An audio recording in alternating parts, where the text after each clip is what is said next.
Some people like to have a knob to turn the monitors on. Other people like to have a fader. Some people like to say, everybody raise their hand that needs more snare drum. And then others say, I just need more snare drum in my mix. So the board gives you the ability to accommodate monitoring needs in a multitude of ways. So I will tell you the way that I do it, because I think it's the best way from my years of experience, is the ability to have 5 people on stage and be able to select one person. So I'm going to say, if you go over to the buses, bus is another word for monitor on these consoles. So if you think about, this is monitor 1, monitor 2, monitor 3, monitor 4, like that, it makes more sense. Now we're looking at the setup right now for the movie, so you can't read these. That doesn't make any sense. But I'm just saying, in a normal setting, these would be considered monitors. Monitor 1, 2, 3, 4, 5, 6, 7, 8. Now, so what I'm going to say is, who's standing in front of monitor 1? Okay, this may be my lead singer. So I'm going to press the lead singer, and then we're going to do a thing called sends on faders. What sends on faders does is it makes this part of the board feed whatever is selected here. So if this is my monitor 1 and I am the soloist singing in this, and I press sends on faders, whatever I put on this side of the board is now going to feed into that monitor. So if this was my drum, this is my drum, this is my drum, this is my keyboard, this is my bass player, this is my guitar player, and this is me down here, that would be all fed to my monitor mix right here. So if somebody says, hey, I need more of me in the monitors, if I push this up or down, this is going to raise them and that's going to lower them. Somebody says, man, that guitar is too loud, I can bring the guitar down. I say, I need more bass, I can turn it. So you see, I can individually adjust all of the instruments that are put into these channels, and it feeds just this one because I have sends on faders selected. Now, if I say, okay, number 2 is the keyboard player, and I select number 2, notice how they all jumped. Did you see that? Because what I've done is I've just created a whole new slate to just program now my keyboard player. So now I can go over and I can make adjustments over here. And now let's say my lead singer says, whoa, hold up a second, I need to adjust something else. With my sends on faders, I go back to number 1. Now I'm adjusting number 1 again. Now the keyboard player says, hey, wait a minute, I need something else. I just go to the keyboard player. You see what's happening. I'm able to go to each one of them and individually make the adjustments that they need. That's also how scenes work. When we were referring to scenes earlier? Yes. That's exactly how that works. That is exactly how a scene works as well. So sends on faders is a way for you to send whatever's on this side of the board, and it can be on any of these levels, into the monitor mix. So let's say, for instance, somebody's singing with the CD, and you've got the CD player plugged into one of these channels down here. Normally it would be like 5 and 6. So what you would do is that this is their monitor, you're going to do sends on faders, and now you're going to say, okay, 5 and 6 is now fed into there. If they go, I need more music, that's where you turn the music. I need less music, you pull the music down, and when you're done, you turn it off, and you notice it goes right back to where it was. So if we played a CD and this was the monitor right now, it wouldn't play in the house because it's muted, but it would play in the monitor because when I do sends on faders, it's not muted. So just another thing. Okay, now I'm going to show you this, but I think you should probably ignore it, because what this is a way to duplicate. Yeah. I just want to inform you, because somebody's going to look at that and go, what does that do? He didn't explain that to me. So I'm just going to give you the overview, but I'm telling you, don't do it this way. So what happens is, these are the same thing as what we're doing over here. And you will notice, because it says bus sends, and these are buses, that they do kind of the same thing. So, for example, let's go up to channel 1. This is the one that I'm on. Now, if I come over here and I select 1 through 4, this is this channel, this is this channel, this is this channel, this is this channel. Now, to demonstrate that, I can do sends on faders and watch what happens. As I turn this knob, notice how it's moving that one. As I turn the second one, it's turning the second one. As I do the third one. So it's the same thing, it's just a duplicate way to do it. So now forget I just told you that. Don't do it. Don't do it. Don't do it. Because it's 2 ways to do the same thing, and the only reason people like to do that is they were analog guys that are my age, and they've just always turned knobs for monitors, and they just can't grasp the sends on faders thing over here, and they're just like, just give me a freaking knob to turn and I'll be fine. And they're like, well, here's your knob. You know, and so that would be, you know, monitor 1, this would be monitor 2. So like in our instance, that's your lead singer, that's your keyboard player, that's your bass player. So it's just another way to do the same exact thing. But this is better because it's more visual. You actually see, when I say I want the lead singer's monitor and what's feeding it, I can look straight across there and see exactly what's in it. When you do this methodology, you cannot. You can only see what that one channel is, and it's not the best way to do it. So forget that. If you press the view button, you can actually see what that group of faders is doing.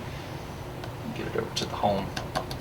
Yeah, see, this is going to show you over in your faders over here. Like, forget it. Just don't even think about it. It's just not there. Now, these 2 buttons right here, these are important. So this is the mono is for a center field, which in our illustration right now, we're not using a center field. But if we were using a center field, that would be how you would turn it on. And this would be where you would increase the volume. So if I had speakers on that side of the stage, center speakers, and speakers on that side of the stage, this would be my center speaker, so I could put just the vocals more in the center and the music more out here. Now this is a pan knob, which you can go left and right. So what this means is if I wanted my voice to be in the center, but I didn't want it to be on the left and right, I could turn that off, and my voice will only come out of the center. But let's say, for instance, I have a drummer, and he's hitting tom 1, and tom 1's on that side, so I don't want him to come to the center. I want him to go to that side, so I turn on the stereo bus, and I pan this to the left side. Now when he hits his drum, you're only going to hear it out of that one speaker. But then when I take the second one, you know, I go to, say, the next channel here, and I want to do it, I'm going to set it to the middle, and then I take his third drum, and I'm going to turn it to the right. What I have effectively done is I have created a boom, boom, boom. Boom, boom, boom. So now you have stereo spread on the drum kit. It sounds really cool, and everybody's like, wow, that sounds so good. So it's stereo spread. Just as an overview of the way sound is run, you can move sound in multiple ways. You can move sound through volume.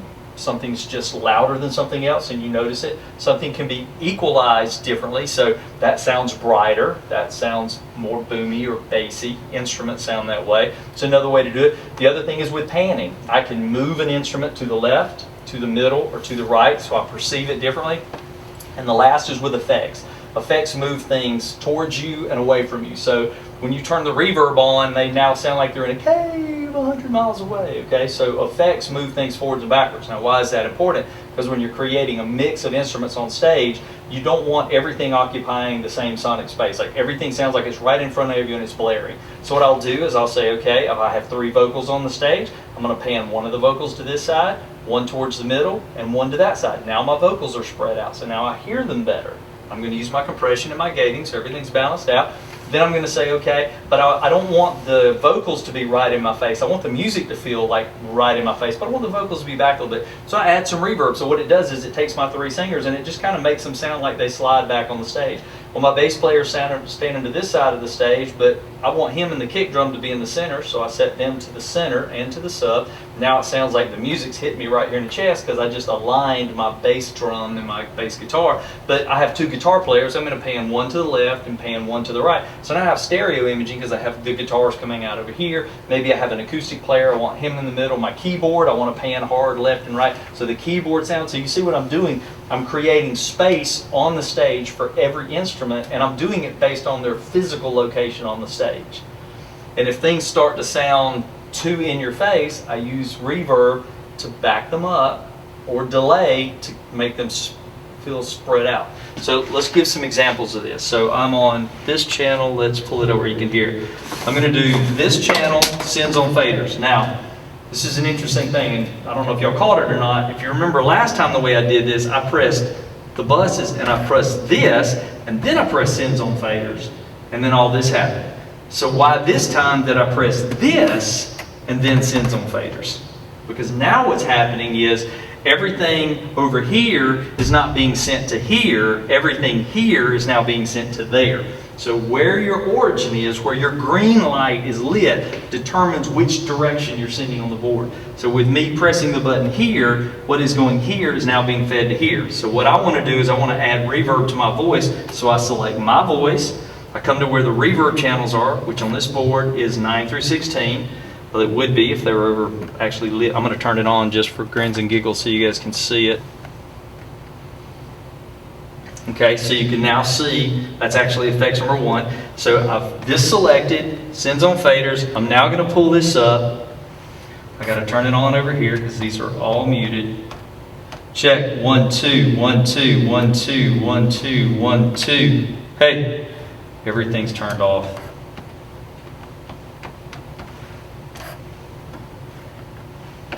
One, two, 1 2 1 2 1 2. Make sure these are up. 1 2. Yeah, it's coming through. Hey, check. This would all be set up. You guys wouldn't have to do this. Oh, it's 13. This is actually set to something different. So let's go in here and change this. 1 2 2 2 2 2 2. So you can see actually this is what was feeding into the subwoofer earlier. That's why it's down here on this end.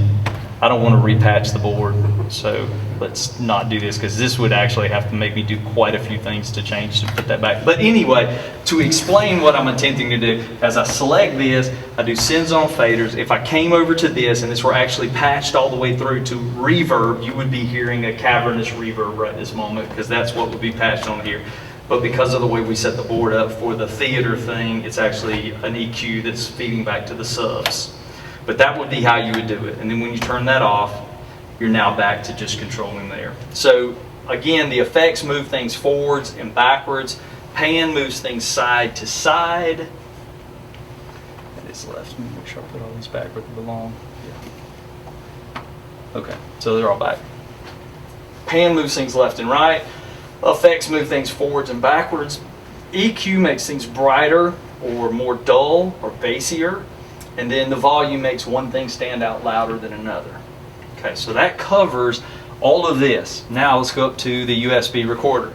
If you press the view button, it looks like an old cassette deck style. Cool deal, because what you can do here is you put a thumb drive in. It has to be formatted as MS-DOS or MS-FAT32. So only 2 ways it'll work. When you put that in, it'll come up, it'll read it, and then you just press the record button, and whatever's coming through the outputs of the board will now be recorded on that. And if you want to play it back, you can select over here whatever's recorded on this track, push it in, and it will actually play back on USB left and right, which is these. So if I unmuted those, push this up, whatever's playing here would now play back on that channel. Okay. So I don't know if y'all are using that or not, but that's a great way for people to rehearse, to record it like that and play it back so they can actually hear what they sound like on stage.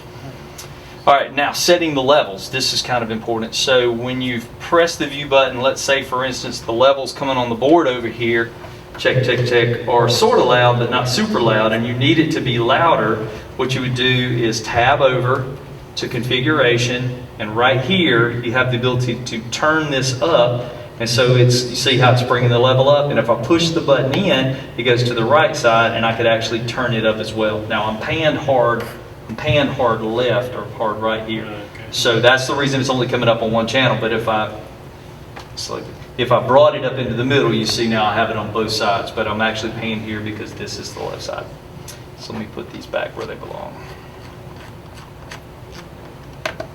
Whoops.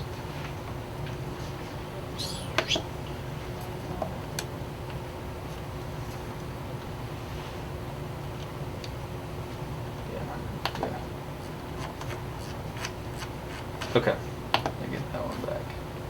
Actually, let's just set these to 0, so whatever the board is what it records at for the moment. Okay, so that's how you record something and that's how you play it back. Let's talk a little bit about the center feature here. Or do you guys have questions about what we've gone over so far? You kind of understand now why I said we didn't want to try to go through 2 consoles, because there's a lot of buttons and knobs on just this one thing. So coming to the center section, this would be basically like the screen on a laptop. This is going to show you what's going on the board based on which one of these. So if you press the home button and you select a channel, this is going to show you the gate, which is what's here. This is going to show you the EQ, which is what's here. This is going to show you the compression, which is what's here. This is going to show you the bus ends, which are what all of these are. You can see in this instance, number 6 and number 12 are both turned on, which I probably need to turn them off because we don't Well, we do need that one to the sub. I don't know about 6. Yeah, left front. So that is right. We're gonna mess with that. But that shows you where things are feeding. As you look at it, you can see that it's assigned DCA1, which is this one right here. It says movie. That's actually assigned to it.